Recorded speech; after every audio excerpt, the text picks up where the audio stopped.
बिस्मिल्लाहिर्रहमानिर्रहीम।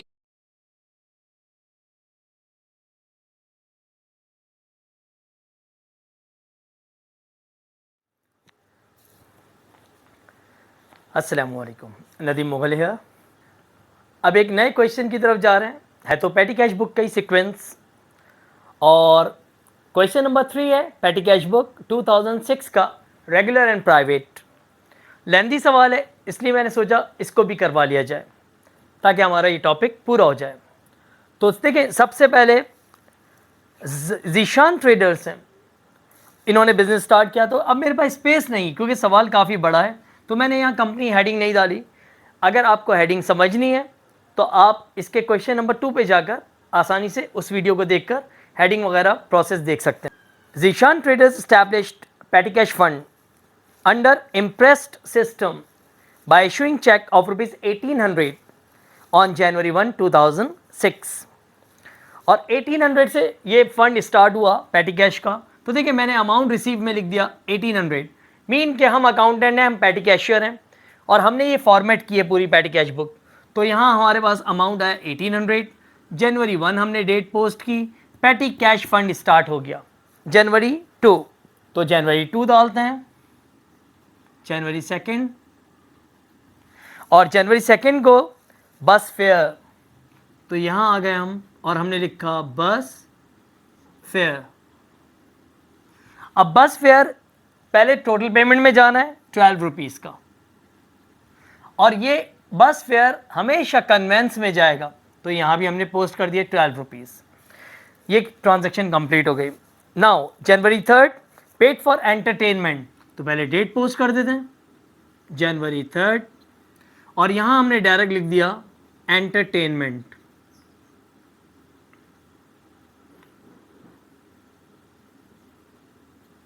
एंटरटेनमेंट की अमाउंट है 75 रुपीज़, और ये एंटरटेनमेंट के कॉलम में आ जाएगा 75 रुपीज़। नाउ नेक्स्ट डेट है जनवरी की 4,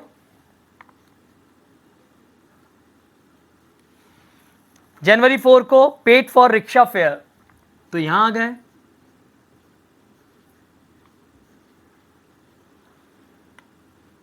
रिक्शा फेयर हमने लिख दी लैंग्वेज, और इसके बाद इसकी अमाउंट है रिक्शा फेयर की 50 रुपी, तो हमने 50 रुपी लिख दी, और ये भी कन्वेंस में जाएगा। फेयर का जो अकाउंट है वो कन्वेंस का है, और हायर का जो अकाउंट है वो कार्टेज का है। नेक्स्ट डेट पे जा रहे हैं हम जनवरी 6, तो जनवरी 6 पोस्ट की हमने। जनवरी 6 को पोस्टेज स्टैम्प्स के लिए पेमेंट हुई, तो यहाँ आ गए हम, वर्डिंग लिखी हमने पोस्टेज स्टैम्प्स, और पोस्टेज स्टैम्प्स की अमाउंट है 45 रुपी। और ये postage stamp postage and Telegram में सूट करता है, तो यहाँ लिख देंगे हम पोस्टेज एंड टेलीग्राम। तो हमने जनवरी 8 पोस्ट की, जनवरी 8 को पेड फॉर ट्रांसपोर्टेशन, हम यहाँ वर्डिंग यही रहेगी,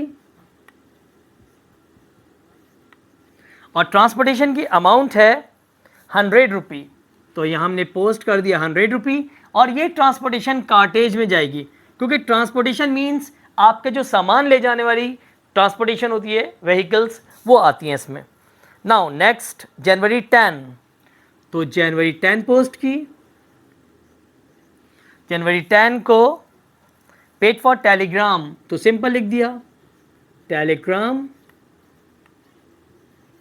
और ये टेलीग्राम पहले टोटल पेमेंट में जाएगा 40 रुपी, और फिर ये जाएगा पोस्टेज एंड टेलीग्राम में 40 रुपी। नाउ जनवरी 12 पे आ गए हम, January 12 paid for paper ink etcetera, तो यहाँ आ गए हम पेपर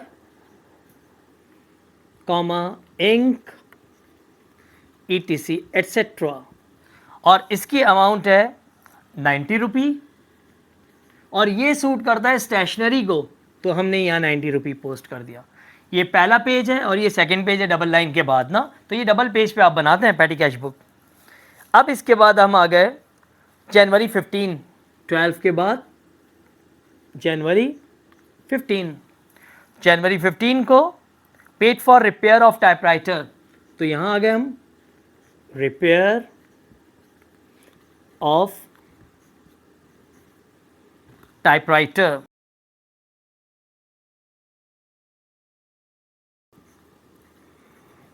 ₹120। अब देखिए ये कहीं सूट नहीं कर रहा, तो ये सनरीज में जाएगा, ₹120। नेक्स्ट डेट पे आ गए हम, जनवरी 17।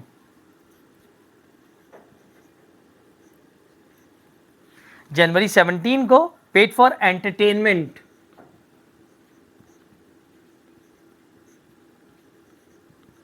एंटरटेनमेंट लिख दिया हमने डायरेक्ट लैंग्वेज, और इसकी अमाउंट है एंटरटेनमेंट की ₹80, तो यहाँ हमने ₹80 पोस्ट कर दिया, और ये एंटरटेनमेंट डायरेक्ट एंटरटेनमेंट के कॉलम में चले जाएगा, तो यहाँ हमने ₹80 पोस्ट कर दिया।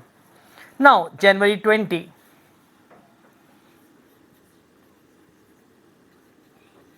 जनवरी 20 rubber stamp, rubber stamp, rubber stamp लिखा हमने ₹50, और रबर स्टैम्प जाएगा स्टेशनरी के आइटम में। नेक्स्ट जनवरी 22, जनवरी 22 को पेड फॉर टैक्सी फेयर, तो टैक्सी फेयर लिखा हमने, और टैक्सी फेयर का अमाउंट है ₹100, ₹100, और ये चले जाएगा कन्वेंस में, तो इसको हमने पोस्ट कर दिया कन्वेंस में। नाउ नेक्स्ट है जनवरी 25, पेड फॉर ट्रांसपोर्टेशन, तो जनवरी 25 और डायरेक्ट लिखा हमने ट्रांसपोर्टेशन,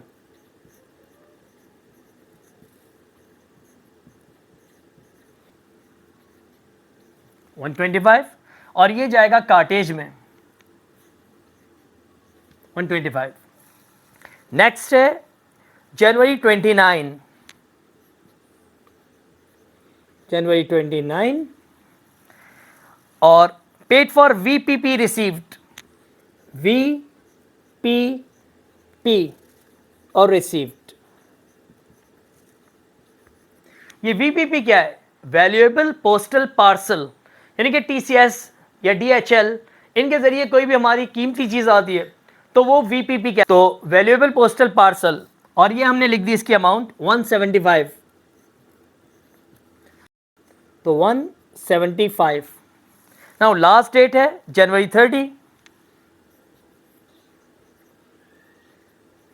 जनवरी 30 गम पेपर एटसेट्रा, गम पेपर एटसेट्रा, इसकी अमाउंट है हमारे पास ₹95, और ये स्टेशनरी का आइटम है। ये हमारी सारी ट्रांजैक्शन कंप्लीट हो गई। बड़ा सवाल था, अब मैं इसको टोटलिंग की तरफ जा रहा हूँ करने। अब देखिए मैंने लाइन ड्रॉ कर ली, पहले तो मैंने टोटल पेमेंट से लेकर एंड तक सिंगल लाइन ड्रॉ करी, फिर मैंने स्टेशनरी से लेकर एंड तक पहले एक सिंगल लाइन ड्रॉ करी, और इसके नीचे एक और बारीक सी डबल लाइन ड्रॉ कर दी, इसको रूल ऑफ कहते हैं। फिर मैंने यहाँ इसके बाद एक लाइन ड्रॉ करके लाइन ड्रॉ करी, और इसको रूल ऑफ किया, एग्जैक्टली इसके सामने बॉक्स बनाया। ये हुआ एक प्रोसेस टोटलिंग का।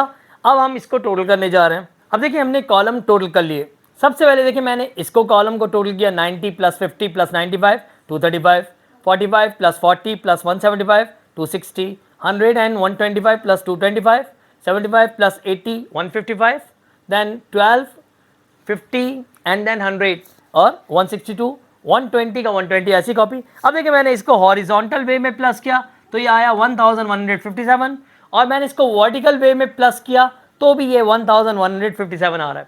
मीन के ये पैसे हमसे, ये अमाउंट हमसे खर्च हो गया। दिए कितने थे बॉस ने हमें, जो बिजनेस का प्रोप्राइटर ओनर था, 1800 की पेमेंट दी उसने हमें बॉस ने, और हमने स्पेंड किए खर्च 1157। तो हमने इसमें से स्पेंडिंग मनी माइनस की तो अमाउंट बचा 643। अगर मैं ये प्लस करूं एग्जैक्टली ये 1800 ही बनेगा। तो ये इस तरह आ गया दोनों प्लस होकर। अच्छा ये जो 643 बचा, इसकी लाइन में आएंगे हम यहाँ जनवरी की 31, इसमें हमने डेट डाली जनवरी 31, और ये जो बचा हुआ अमाउंट कहलाता है, ये कहलाता है बैलेंस सीएफ, बैलेंस सीएफ। और ये बैलेंस सीएफ यहाँ अगर बैलेंस बीएफ बने जा रहा है, पहले तो हमने 1800 को कॉपी कर लिया, और अब ये बैलेंस सीएफ को बीएफ लिखने जा रहे हैं हम। तो 643 जनवरी के बाद मंथ है Feb 1, और ये बैलेंस सीएफ बन गया बैलेंस बीएफ। ये हमारा पूरा प्रोसेस कंप्लीट हो गया। तो इसको अच्छे से फोकस कर लीजिए पूरे सवाल के